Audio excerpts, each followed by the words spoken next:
Hello, dear listener. Today, I want to invite you on a very special journey. A journey that doesn't require a passport, a plane ticket, or even leaving your room. It's a journey forward into the most intimate and longest lasting relationship you'll ever have, your relationship with yourself. Who are we really? Let's pause for a moment. Take a slow breath. Ask yourself, who am I? Not your job title, not your grades, not your social media bio, but you, beyond the labels and roles. It's strange how often we go through life without truly stopping to know ourselves. We know what our favorite color is or what food we like. But do we really understand why we react to things the way we do? Why are we afraid of certain things? Or why we secretly dream of others? Getting to know yourself isn't always easy. Sometimes it can even be uncomfortable, but it's the first step in building a healthy, peaceful relationship with who you are. Why does it matter so much? At first glance, this question may sound a bit self-centered. Why spend so much time thinking about ourselves? The answer is simple. Everything starts from within. If we don't respect or love ourselves, it affects how we work, how we love, how we dream, and even how we let others treat us. Imagine your relationship with yourself as the foundation of a house. If the foundation is strong and well built, the house can handle storms.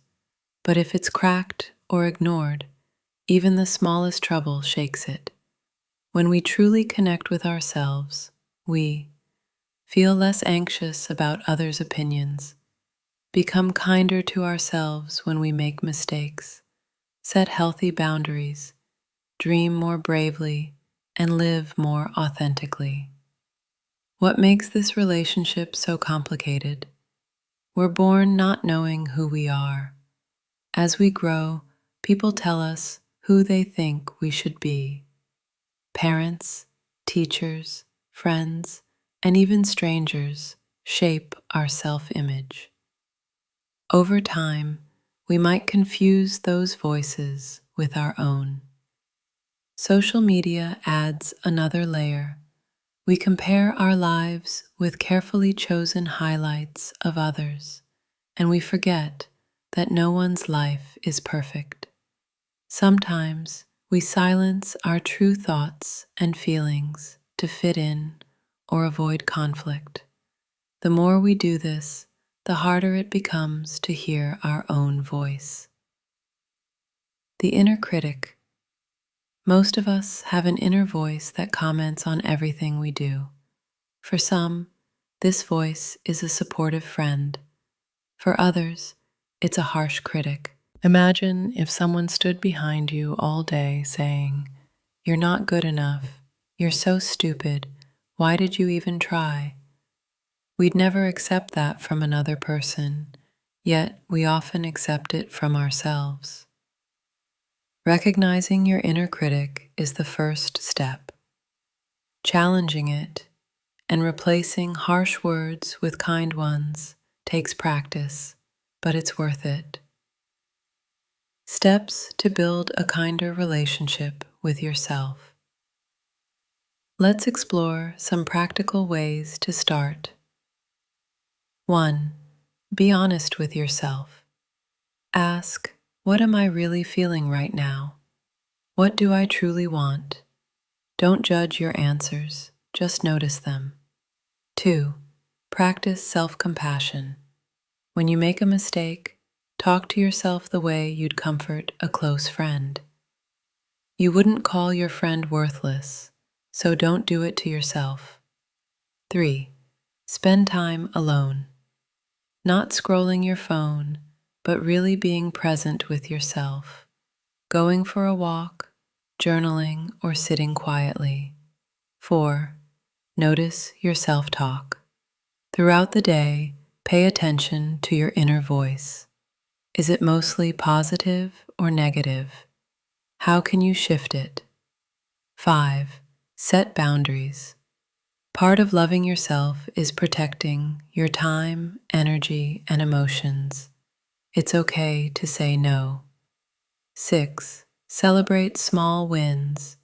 Notice and appreciate the little things you do well each day. Stories of change.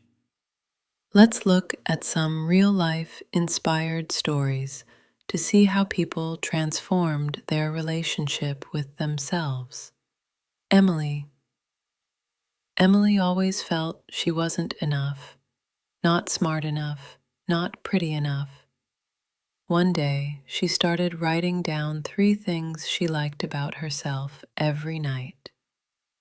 At first, it felt silly, but over months, she noticed her self-talk softening. David. David used to say yes to everyone, fearing rejection. After burnout, he started therapy and learned to say no when needed. Surprisingly, his relationships improved because he was more honest and present. Layla. Layla felt deeply insecure about her voice, but she joined a local storytelling group, and slowly she found that what she had to say mattered, even if her voice sometimes trembled. The power of acceptance. Self-acceptance doesn't mean giving up on growth. It means acknowledging where you are today while gently working toward who you want to be. Think of it like tending a garden. You don't yell at a seed to make it grow faster. You water it, give it sunlight, and wait patiently. In the same way, kindness and patience help us bloom.